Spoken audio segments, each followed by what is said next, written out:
Hey guys, what's happening? How to change eBay personal account to a business.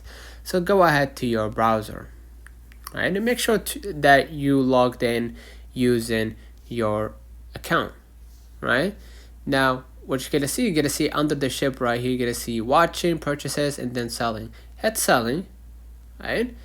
And as you can see, you can sell in an individual account, right? You have something to sell, and they have millions of buyers. So you can start your journey, selling and listing the items on eBay and earning from it, even if you just logged in or signed up with eBay. So go ahead and hit that blue button, right? And you're gonna see right here your listing. Start listing the products that you want to sell on eBay. You're gonna see right here, create listing.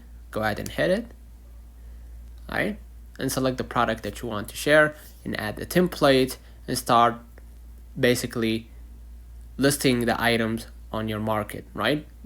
They're not like Instagram when you can go to your account and then switch from a personal to a business account or professional account.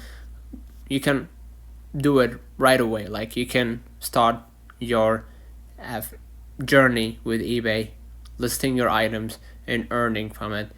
So basically that's it. Let me know in the comments if this video helped you. Don't forget to like and subscribe. Thank you for watching.